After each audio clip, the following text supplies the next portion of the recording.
Hey guys, what's up? This is Lasers here, representing Skillful FX, and today I'm going to bring you guys a quick rendering tutorial in Sony Vegas Pro 10.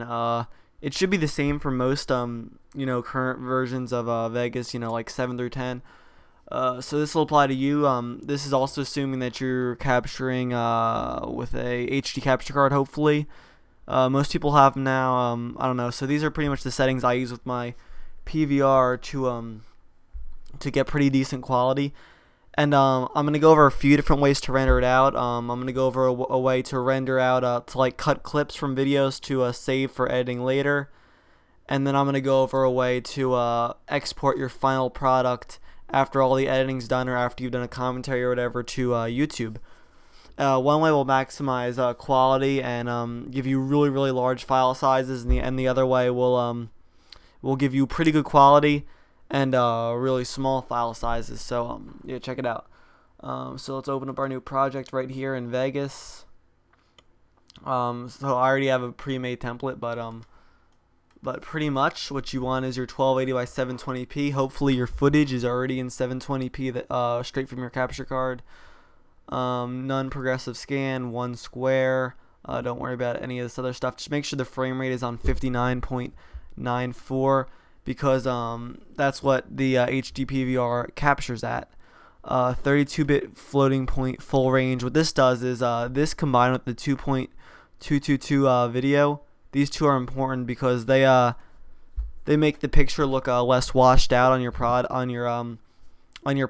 and you can definitely notice a big difference when you switch those to a different setting. So after that, just get best and Gaussian for motion blur type. And for audio, just max everything out pretty much. Sample rate 192,000, bit depth 24, and resample and stretch quality best. You don't have to worry about these other three tabs. And also, if you want to, you could check this down here, start all new projects with these settings. And what that'll do is that'll make it so whenever you open up a new project, you won't have to fill it in. Or you could type in a template name up here. We can name it tutorial. And you could save it. Yeah, save it. So that way it'll be there for you if you ever want to use it again, so you don't have to type in everything. So we'll go ahead and okay, now we're in our project. I'll go ahead and I'll import a clip. Let's see if I can find something here. Let's find an actual gameplay clip. These are all cinematics. It's not gonna work. This is Vader's montage that I'm currently editing.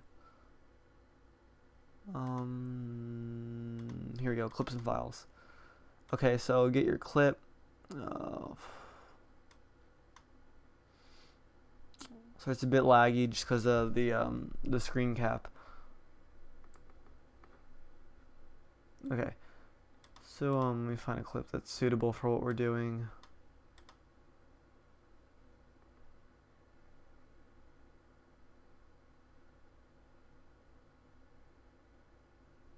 Alright, this clip should work fine.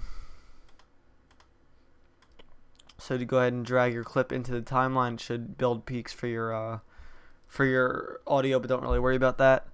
So as you can see, it looks a little washed out, and there's also black bars here on the side. So first, what you want to do is you want to crop out your black bar. It's really simple. Hit this. You can either click this right here, or you can right click your clip and go to video event pan / crop, and you could click down on the handle right here, and you could crop out your black bar. It's really simple. Just make sure you have this option over here checked to lock aspect ratio, so it doesn't look all distorted. Okay, so once you have that done, you can notice your black bars are now gone. And now we could spruce up the image a little bit and make it a little bit more visually pleasing. So first thing I normally do is I go to brightness and contrast, drag that onto your clip, whatever your clip might be, and add a bit of contrast to the clip just to make the colors look a little bit more vibrant. I mean, you could experiment around with the slider. It'll vary from map to map how much you want to have. And also from if you're just doing a gameplay commentary or if you're doing a montage, but that looks pretty decent. So I think we'll roll with that setting. And okay, next you want to go to your color curves. which will be right here, and just drag them on your clip. And pretty much you want to mimic this what this looks like right here. And so try to make it look like that. After you do that, you could save a preset up here for later use if you don't feel like doing it every time. But like I said before, it'll vary from map to map, so you could experiment around with it and see what you like. It's also good to add a tad bit of sharpness, not much. Be sure not to add too much, or it'll make it look worse quality. So normally I go with 0.01, and that works pretty well. So also really important right here. This is more important than you would think.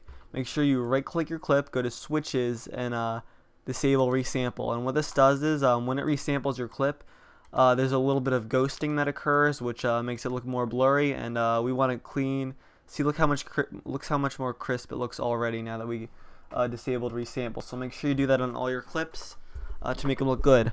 All right, so now that we've added some effects to our clip to color correct it, as people would say, we'll get into the rendering portion. All right, so go to File, and then you go to File, and then you go to Render As, and find a directory where you want to save your clip, and go to Save As Type, and then go to Video for Windows .avi. Pretty much what this format you're gonna render it as. This is for if you want to cut your clip and save it for later editing. This will give you like 1.5 gig around for like a 10-second to 20-second clip, which does sound like a lot, but it renders it out in lossless quality, so you're really not losing any quality through the editing process.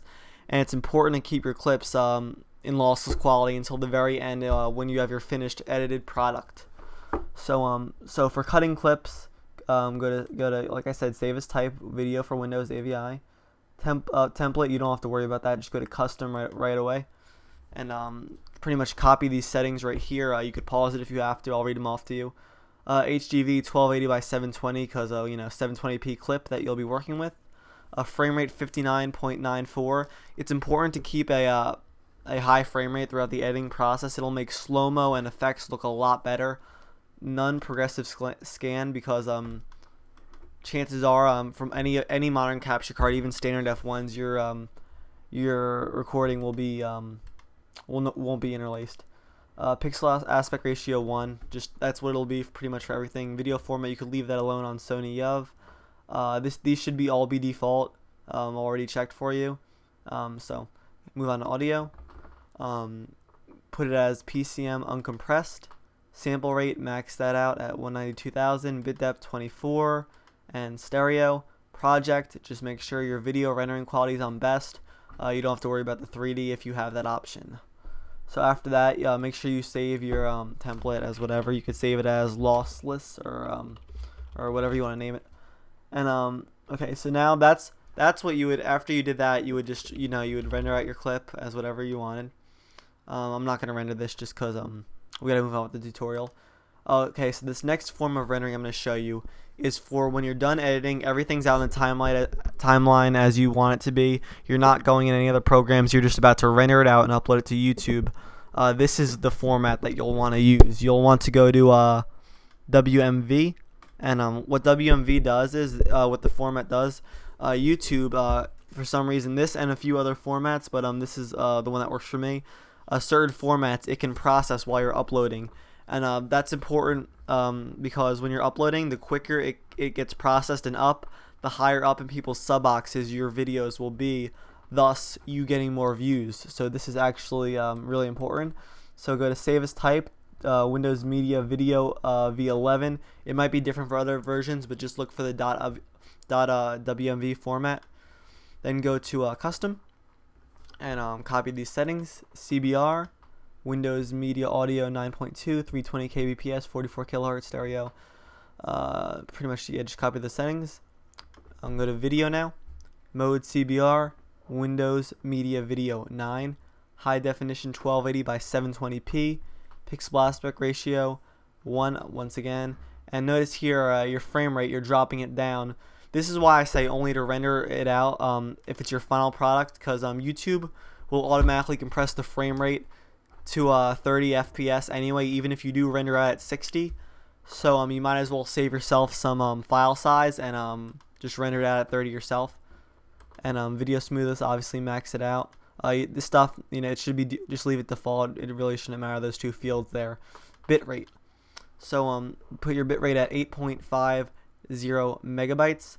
You could mess around with this if you want. Obviously, the higher you make it, the higher your file sizes will be, and your quality will look better up to a certain point. So 8.5 is good quality, and it's a happy medium. And it's what I upload to my personal channel on, as well as my I do in montage and whatnot. So that should work for you. If you don't know what you're doing, just leave it. Or if you want to fiddle around with it, feel free to. And this you could just leave blank. Project, once again, best. Don't worry about 3D. And you're ready to render it out and upload it to YouTube. Just type in whatever you want to call it and render it out. So I hope you guys enjoy this tutorial. This has been Lasers. Hopefully you guys will have better quality videos. And yeah, so see you next time.